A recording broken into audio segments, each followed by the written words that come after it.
with type 2 diabetes. Long-term administration of the keto diet lowered body weight, improved blood sugar levels, and can result in a smaller needed dose of anti-diabetic medication. Another earlier study published in the journal Nutrition and Metabolism finds that both a low glycemic index, reduced calorie diet, and a low carbohydrate, ketogenic diet can improve glycemic control, encourage weight loss, and reduce or eliminate the need for diabetic medication over a 24-week period, with the lower carbohydrate keto diet being most effective for improving glycemic control. Researchers note that subjects taking between 40 to 90 units of insulin before the study were able to completely eliminate their insulin use while also improving blood sugar control. They also point out that this effect happens immediately upon implementing the dietary changes, so people with type 2 diabetes need to monitor their blood sugar closely and likely adjust their medication dosages needs with the help of their doctors. Keto Diet and Type 1 Diabetes. An article published in the New York Times in 2018 explores the use of a keto diet and diabetes type 1. The article points out how many diabetes experts will not recommend low-carb diets for type 1 diabetics, especially if they are children, due to concerns over hypoglycemia as a result of carb restriction and the possibility of this having a negative effect on a child's growth. The New York Times pieces also points out that studies are disproving this concern and making a case for both children and adults with type 1 diabetes to consider a ketogenic diet. Specifically, a 2018 study published in the journal Pediatrics, which took a look at glycemic control among children and adults with type 1 diabetes who followed a very low carbohydrate, high protein diet.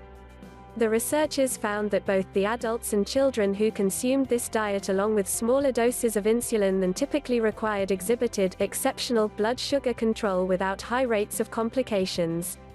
In addition, the study data did not show an adverse effect of a very low carbohydrate diet on children's growth, although more research may still be a good idea, according to researchers. Ketogenic diet meal plan for diabetics. If you have diabetes, talk to your doctor before starting a ketogenic diet meal plan. Once you get approval from your doctor, here are some of the key building blocks of the ketogenic diet to get you started. Healthy fats. Examples include saturated fats, monounsaturated fats, and some polyunsaturated fats (PUFAs), especially omega-3 fatty acids. It's best to include all of these varieties on a daily basis, with an emphasis on saturated fats, especially compared to PUFAs. Protein. A typical recommended keto protein intake is between 1 and 1.5 grams per kilogram of your ideal body weight. To convert pounds to kilograms, divide your ideal weight by 2.2. It's important to note that Kidney Disease, Improving Global Outcomes (KDIGO) recommends that adults with diabetes limit their protein intake to less than 1 gram per kilogram of body weight each day, and that adults with chronic kidney disease avoid protein intake greater than 1.3 grams per kilogram per day.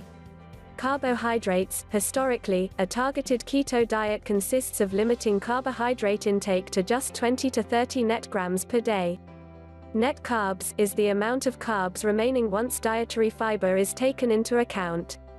Because fiber is indigestible once eaten, most people don't count grams of fiber toward their daily carb allotment. In other words, total carbs, grams of fiber equals net carbs. That's the carb counts that matter most. Water. Drinking enough water can help you to avoid fatigue and is important for good digestion. It's also needed for detoxification. Aim to drink 10 to 12 8-ounce glasses a